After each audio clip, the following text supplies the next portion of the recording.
Halo semuanya, apa kabarnya antum-antum sekalian? Saya doakan dimanapun kalian berada, semoga selalu dalam lindungannya. Amin. Dan kembali lagi di sini dengan Mochi Story, channelnya manusia yang kecanduan nonton film. Dan ini adalah alur cerita dari film Korea yang bertema kerajaan, berjudul The Concubine. Dan gak usah kesuwen, langsung ayo kita simak alur ceritanya.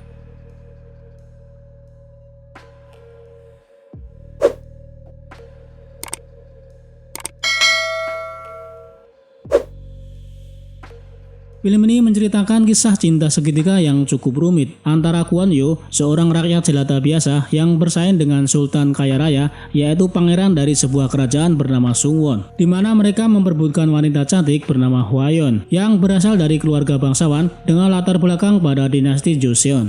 Kisah bermula ketika Pangeran Sungwon jatuh cinta pada pandangan pertama kepada Hwayeon, putri dari kebangsaan kaya yang juga tengah bekerja di istana.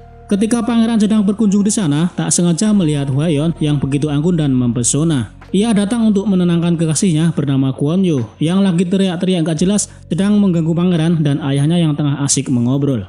Melihat hal itu, sang pangeran pun hanya memandanginya dari jendela dengan penuh kekaguman, tanpa tahu mereka mempunyai hubungan asmara. Singkat cerita, sang pangeran Sungwon yang kebelet pengen memiliki Hwayeon tak mendapat respon baik dari ibundanya. Menurutnya Hwayeon tak cukup baik bagi Sungwon yang tengah dipersiapkan menjadi penerus tahta kerajaan. Sang ibu pun berencana menjadikan Hwayeon sebagai selir bagi raja saat ini, yang tak lain adalah saudara tiri dari Pangeran Sungwon. Mengetahui hal itu, ayah Hwayeon pun menyetujui perjodohan tersebut, di mana ia akan mengirimkan anaknya ke istana dengan sukarela. Ketika mengetahui rencana perjodohan tersebut, saat malam hari, Hwayeon dan kekasihnya yaitu Kwon Yo memilih kabur ke sebuah hutan yang jauh dari pemukiman. Mereka pun menginap di sebuah pondok tua tanpa ada satu orang pun yang mengganggunya.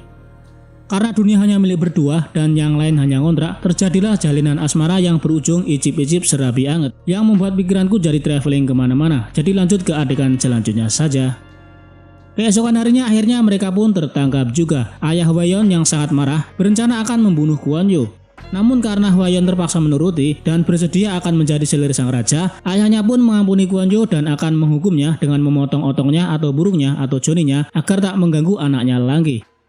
Setelah itu, Hwayeon pun resmi hidup sebagai selir sang raja dengan berbagai aturan ketat yang bahkan ganti baju pun ia tak bisa memilihnya sendiri. Dan bisa dikatakan tubuhnya sendiri pun bukan miliknya lagi. Singkat cerita, Hwayeon dan sang raja pun dikaruniai satu orang putra. Namun di tengah kehidupannya yang baik-baik saja, tiba-tiba sang raja jatuh sakit dan meninggal secara tidak wajar. Menyadari akan hal itu, Hwayeon dan pegawai-pegawai kerajaan lainnya merasa yakin ada yang tak beres atas kematian sang raja dan ada konspirasi elit global atas meninggalnya sang raja. Setelah sang raja meninggal, kemudian Pangeran Sungwon pun lantas diangkat menjadi raja baru sebagai penerus kerajaan tersebut. Dan di sini Hwayeon mulai mencurigai jika kematian raja ada campur tangan dari Ibu Suri. Beberapa anggota kerajaan pun mulai menyelidiki kematian sang raja hingga mereka sengaja disingkirkan oleh Ibu Suri dan dinyatakan sebagai pemberontak, termasuk ayah dari Hwayeon yang nantinya akan dihukum mati. Dan sesuatu hal mengejutkan pun terjadi, tiba-tiba Kwon Yo menjadi kasim di kerajaan tersebut atas rekomendasi dari menteri.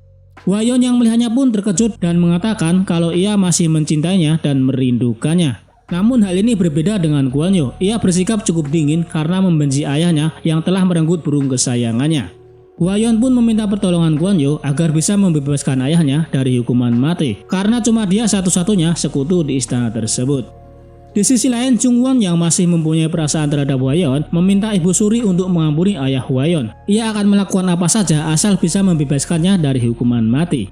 Namun di sini sang ibu tetap pada pendiriannya. Keputusannya sudah diumumkan dan apapun yang terjadi, hukumannya tersebut akan dilaksanakan.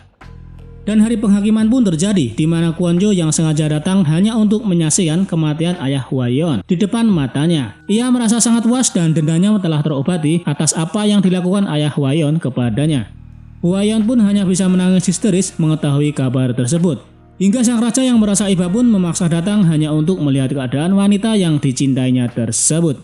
Terlihat di sini raja merasa sangat bersalah dan menyesal tidak bisa berbuat apa-apa. Ia juga ikut merasakan kesedihan itu.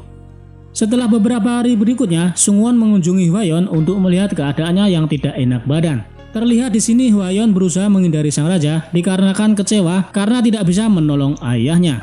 Sungwon yang tak terima pun mencoba menjelaskan apa yang terjadi di kerajaan ini sekarang. Di sisi lain, Ibu Suri yang sedang berdiskusi dengan bawahannya membicarakan tentang bagaimana gelar permaisuri dicabut, yaitu cuma dengan satu cara. Mereka berencana akan membuat seolah-olah terjadi kecelakaan pada Hwayeon untuk menyingkirkannya.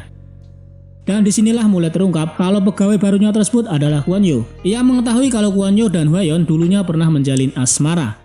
Mengetahui hal itu, sang raja pun cemburu dan marah kepada Kwon Yo. Ia bertanya apa tujuannya datang ke istana. Di sini Kwon Yo menjelaskan hanya untuk bekerja dan meniti karir agar hidupnya lebih baik. Setelah itu, sang raja yang sedikit mabuk nampak merayu Hwayeon. Ia tak tahan segera ingin memiliki Hwayeon seutuhnya. Bahkan ia nekat memaksa Hwayeon untuk mantap-mantap. Namun Hwayeon yang jauh lebih cerdik, ia memanfaatkan situasi tersebut untuk melancarkan misinya menyingkirkan Ibu Suri. Hwayeon berkata ia siap akan melakukan apa saja, bahkan menyerahkan serabi angkatnya ketika sang raja sudah benar-benar berkuasa dan mampu mengendalikan Ibu Suri di bawah perintahnya. Selanjutnya di sini terlihat sang raja yang sedang menguping pembicaraan sang ibu nampak kelihatan sangat murka dan makin membenci ibunya. Ia mendengar Ibu Suri memerintahkan kepada bawahannya untuk segera menghabisi Hwayeon dan putranya. Sedangkan Kwon Yo yang sedang sembunyi-sembunyi ngobrol dengan Hwayeon nampak sangat kelihatan sedih. Ia mendengar bahwa putranya Hwayeon ternyata adalah anaknya sendiri, hasil cocok tanam yang di hutan waktu itu. Ia merasa sangat menyesal dan mengajak Hwayeon untuk kabur saja dari istana. Namun bukan itu yang diinginkan Hwayeon. Ia akan tetap bertahan di istana dengan cara apapun dan akan menjadikan putranya sebagai penerus di kerajaan tersebut. Kemudian terlihat di sini Kwon Yo yang sedang meracik sebuah obat secara diam-diam dicampur dengan racun mematikan yang nantinya akan diberikan kepada sang raja. Di sini keadaan sang raja yang kurang bergairah saat mantap-mantap. Ibu Suri meminta untuk memberikan jamu kuat agar sang raja mampu bertahan hingga 100 ronde. Namun saat jamu itu akan disuguhkan, sang raja yang gak percaya akan khasiat dari obat tersebut kemudian menyuruh Kwon Yo untuk meminumnya terlebih dahulu. Kwon Yo yang mengetahui bahwa jamu tersebut beracun terpaksa mau gak mau harus meminumnya. Sesaat kemudian Kwon Yo pun tumbang akibat racun tersebut. Hingga sang raja sangat kaget melihatnya. Ia menyadari bahwa ada seseorang yang berniat membunuhnya menggunakan racun yang ada di jamu tersebut. Sang raja pun meminta diam-diam untuk menyelamatkan Kwon Yo demi mendapatkan informasi secara detail siapa dalang di balik rencana jahat pada jamu beracun tersebut.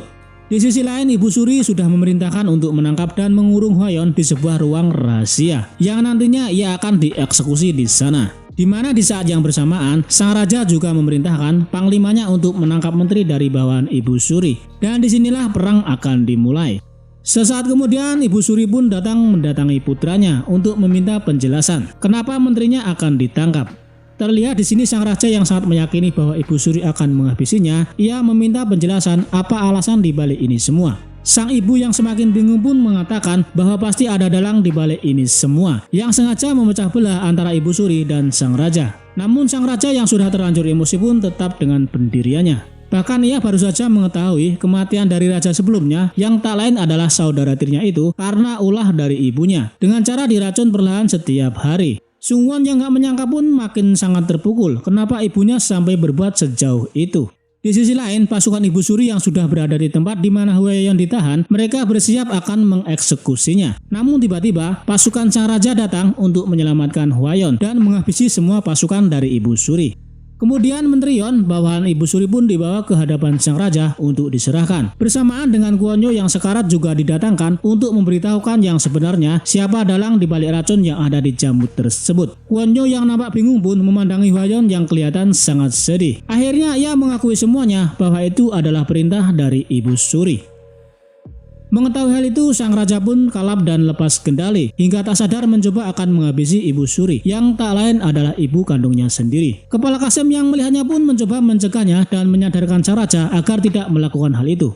Selanjutnya sang raja yang sudah sangat murka pun memerintahkan untuk menghabisi semua orang-orangnya Ibu Suri dan mengurung Ibu Suri di sebuah tempat rahasia untuk selamanya. Setelah kejadian itu, Hwayeon pun mengucapkan terima kasih kepada Kwon Yo karena telah membantunya. Kwon Yo yang kelihatan sekarat pun berpesan agar Hwayeon menjaga anaknya. Namun tiba-tiba Hwayeon mengatakan hal yang sangat mengejutkan jika putranya tersebut bukanlah anak siapa-siapa. Di sini terlihat betapa cerdiknya Hwayeon memanfaatkan Kwon Yo untuk melancarkan aksinya. Di sisi lain, ia juga merasa bahagia melihat Kwon Yo yang sekarat dikarenakan merasa dendam atas kematian ayahnya. Dan tibalah saat yang ditunggu-tunggu di mana sang raja akan menagih janji Hwayeon selama ini bahwa ia akan memiliki Hwayeon seutuhnya ketika sang raja benar-benar berkuasa di kerajaan. Sang raja pun mendatangi Hwayeon di kamarnya dan langsung ke intinya mengajaknya untuk bercocok tanam. Icip-icip serabi anget, di mana status raja adalah merupakan adik ipar dari Hwayeon. Hingga saat beberapa ronde kemudian terlihat sang raja yang sedang traveling nampak lengah dan Hwayeon pun menghabisinya dengan menusukkan sebuah konde di lehernya. Dan sang raja pun akhirnya meninggoy kehabisan darah di atas pangkuan sang kakak ipar tersebut yang tak lain adalah Hwayeon. Dan bukan cuma itu saja, akhirnya Ibu Suri pun juga dieksekusi dan hanya tersisa Hwayeon dan putranya yang nantinya akan menjadi penerus di kerajaan tersebut. Dan film pun selesai dengan ending yang aku dewe yo rontok bingung. Ya meskipun ceritanya agak rumit, film ini cukup bagus yang bahkan sangat tidak bisa ketebak sama sekali alur ceritanya. Oke lah kalau gitu teman-teman, sekian dulu ya videonya, semoga menghibur, like jika suka, dislike jika tidak suka, subscribe juga yo. Sampai jumpa di video berikutnya. Monggo.